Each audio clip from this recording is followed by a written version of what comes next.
is I'm going to do a review of my 2005 Aprilia RSV1000R. So it's not a factory edition, it's just the here is the little beastie. It's the base model, and that's for the reason for that is because I'm actually planning to sell the girl.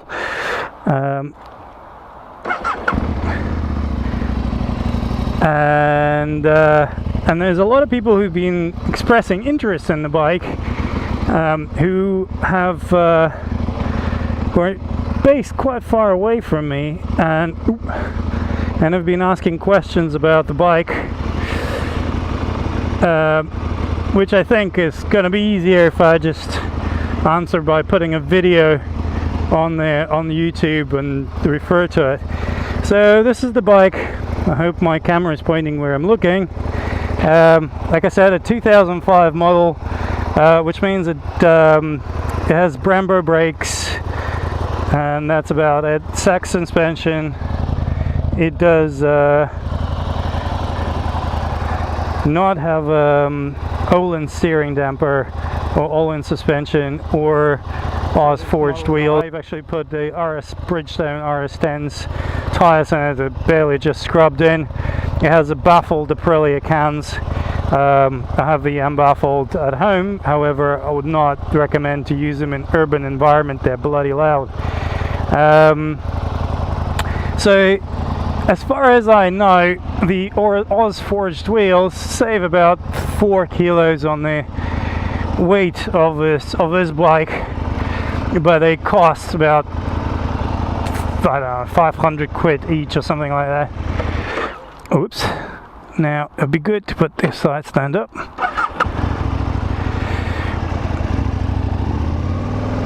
So, and given that I've replaced the battery on this bike with a lithium ion unit, which costs 60 quid and saves 3 kilos, so the savings, the weight savings on this bike can be achieved much easier and cheaper. So for the purpose of this ride review, I'm going to go through the bike sort of top to bottom, starting with body position and controls. So the bike is very tall. I'm 6 foot, which is one very turning woman, which is I'm 183 centimeters tall, which is just about 6 foot as far as I understand it, and it's for me it's perfect. So feet flat on the ground, not too far, not reaching too far. She is going to run out. Not reaching to the ground too far. Seats 2 bars, perfect. So I'm not reaching, very comfortable position. However, if you're riding over a long period of time, you do feel quite a bit of weight on the wrists. So yeah, 40 minutes, you will start feeling that there's quite a bit of weight on the wrists. However, I think it will be comfortable to anyone from sort of, I don't know, 5'10" to 6'1", 6'2", will be very comfortable on this bike.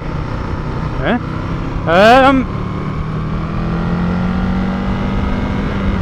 So that's about as far as the creature comforts go on this bike. The mirrors, as you may see here, from where the camera is positioned, they might give you a bit of a false impression of effectiveness, but they're really not. I mean, the mirrors on this thing are shocking, as on most sports bikes. I understand that there is a way to improve them. I've seen people lengthening the stalks or putting something underneath the stalks, but I haven't seen any necessary part on the eBay sold. As far as the controls are concerned, the layout is pretty much standard apart from the indicators, which are located, and I understand they've done this on the new CBR, on the new Fireblade. for some reason they've put the signal button over the indicators, which is the other way around to most of the modern sports bikes. So reaching for the indicators is a real pain in the face. You do get used to it after a day or two of riding, but honestly I know that there's a lot of people who mod that and change where the indicator stalk is so it's easier to reach. Apart from that, it's not really a major impediment to riding, at least for me. It's mostly fine. The bike, the sitting position on the bike, because it's a V-twin configuration, the cylinders have to be much taller than on the inline 4. So therefore it raises the height of a bike, or your position on the bike is raised in comparison to the inline 4s, which raises the center of gravity. So initially, my initial feeling after my Gixxer 1000 is that you are sitting on top of the bike rather than kind of in the bike as I do on the Gixxer.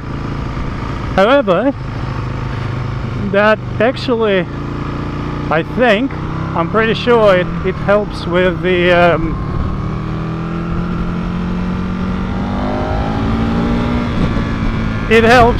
maneuverability of the bike and the way it turns in. As far as the handling is concerned, as long as you keep the tire pressures in the optimal range, which is recommended by the tire manufacturer, you should be, the bike handles like a dream, like nothing else I've ever ridden. CBR 600 that I had before this one, it was slightly better in terms of stability mid-corner, but in terms of dropping into the corner, this really isn't anything that I've ridden in the past that handles just like this RSVR. And that leads us to the braking. The braking is facilitated through Brembo calipers, which are absolutely excellent. And I'm not sure whether this is an aftermarket improvement by the previous owner. This dude cannot decide what he wants to do. Or it comes as stock, but the hoses on this thing were braided when I bought it, and with very low mileage. It was like 6,000 miles. I don't know whether there was no modifications to the bike, so I suspect that they actually came with the bike like this. What is this guy doing, or girl, whoever it is? It's a guy. What the seriously, man? So the braided lines came stock with the bike, as well as the race line layout, so that each line for one line for each caliper, rather than sort of over the front fender arrangement that you will find on most of the modern Japanese bikes. Motor. So the motor is a 1 litre V-twin, as the name suggests, as did be in 1000. And Aprilia very property inventors very optimistically claims that it develops 150, I believe they claimed, brake horsepower. And I can tell you right now that this is absolutely not the case. It never develop. These bikes never develop 150 brake horsepower. The most I've seen, I haven't taken this one to the dyno, but the most I've seen them develop is 117, I believe, out the box. So yeah, Aprilia is a bit over optimistic. However, where this bike lacks in outright power versus contemporary V-twins, or any contemporary bikes, for that matter, it actually makes up in torque. So most of the riding, and this is slightly bizarre, because most of the riding, you don't want to associate this type of bikes with being comfortable in town, but this bike is actually really, really good. And that's because the bike develops power right from the bottom of the ramp range, in first and second gear. You generally find yourself that you are short shifting versus how you would ride the inline 4. So you can literally put the bike in second and just ride it around in second, because it will comfortably do from 0 pretty much to 70 miles an hour or thereabout in second. So the motor is not bad, but if you are used to riding inline 4s, then you will have to adjust your riding style, because like I said, there's no point in these bikes to chase a red line. I have ridden this bike on the track once, but I haven't done really enough riding to be able to put it through its paces and figure out how it needs to be ridden on the track.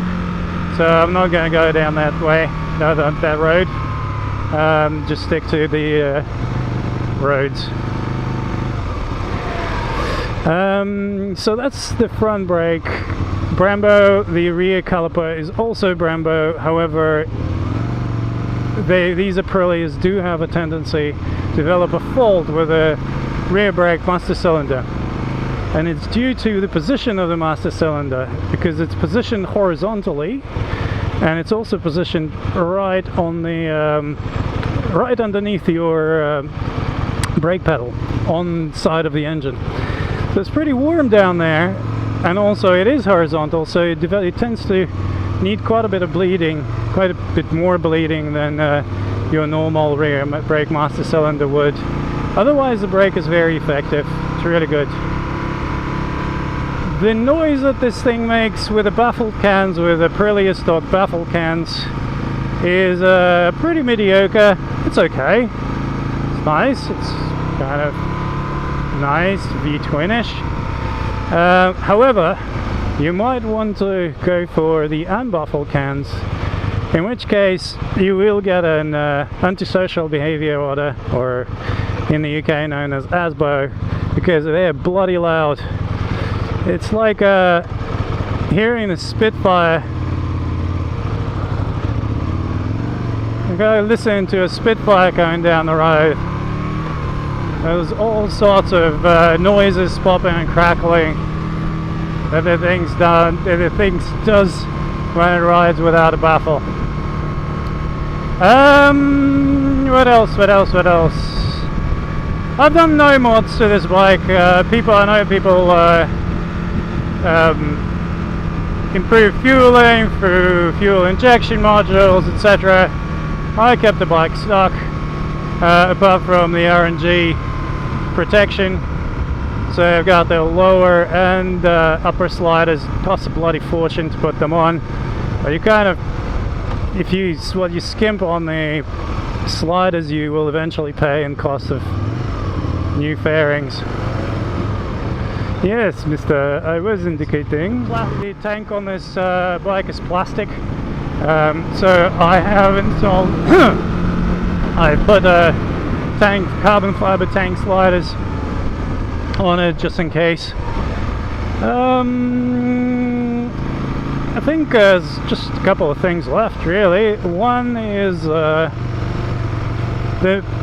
clutch on these things is hydraulic, so if you think that your clutch is not working properly, it's not the cable, it's not your plate, unlikely to be your plate. It's most likely to be...